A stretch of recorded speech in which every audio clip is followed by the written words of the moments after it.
Today we're talking about leadership and risk. Listen, all leaders deal with risk. And in most situations, you can't eliminate risk unless you just avoid certain activities altogether. And so what I'm going to assume in this video is that you've already explored and understand the potential risks that you're dealing with.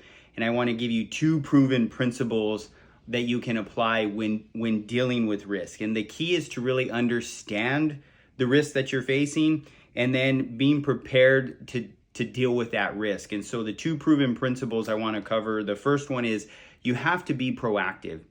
Listen, being proactive is a good thing in almost every area of life, not to mention risk, because when you're able to be proactive as a leader in dealing with risk, this allows you to get ahead of whatever it is that is potentially coming or that you've identified, prior to you making the decision that you have. And so doing this or being proactive or making sure that you're going through the exercises to examine what the risks are and trying to get ahead of them can really help, because what happens is it allows you to then not be reactive.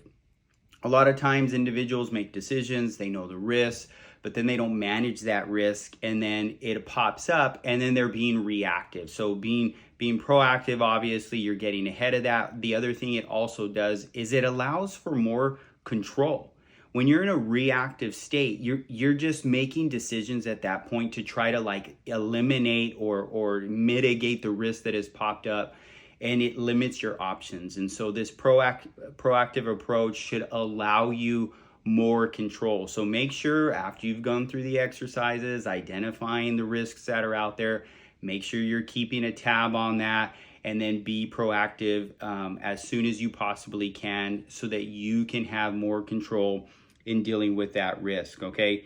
The other principle I wanted to bring up is transparency. Now, this one is a little, maybe you can leave me some comments on how you feel about this, but transparency, in my opinion, the longer I've been doing this, the transparency really helps. And the reason being is because the more transparent you can be, you're going to broaden really the decision-making ability when dealing with risk in lots of scenarios, but specifically in risk. And so I'm not saying you got to, broadcast to the whole department or company, but the key people involved, your key stakeholders, your key teammates, you need to make sure you're sharing with them the risks that are coming up or that you're, going to be facing. And the reason why is because, like I said, it increases that experience, right? I'm sure there's people on the team or whoever the stakeholders are, maybe they've had similar experiences and they can say, hey, here's how we've approached it in the past. The other thing it could do is it increases your data set. And so when you're trying to make decisions as a leader and you're expanding that data set and you have the right individuals who are aware of the risk and helping you make those decisions, it's just more likely you're going to succeed. And remember, if you're applying that first principle, the proactive, it's only going to help as you move forward. So be transparent, make sure you're helping bring on those key decision makers to aid in that. The other thing it helps with the transparency part is it helps prioritize. Oftentimes when you're dealing with risks, you'll usually have to pick something, prioritize one thing over something else. And again, the more transparent you are, whatever you're prioritizing above something else, maybe it's it affects one department versus another, you bring those individuals in. You say, hey, here's the risk we're facing.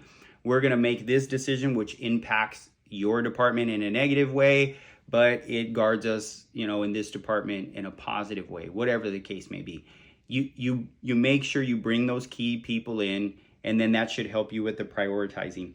And the last thing, which I think is probably most important here, is with the transparency, is it allows you to pivot. A lot of times leaders get into this position, especially if they're in a reactive state, where they don't know when or how to pivot.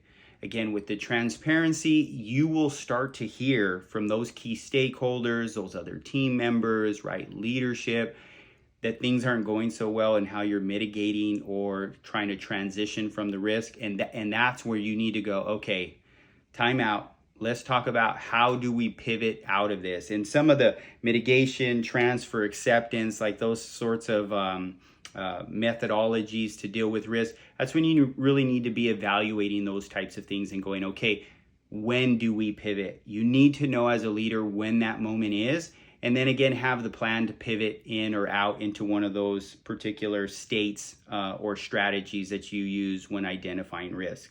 And so all of those things will also, with the transparency, build trust and a united front.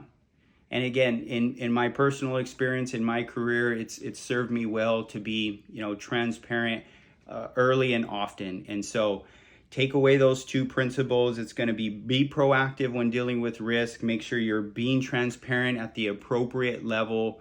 And those two things should really help guide you as a leader when you're dealing with risk. So until next time, make sure that you hit that subscribe and that like button and stay on the path followed.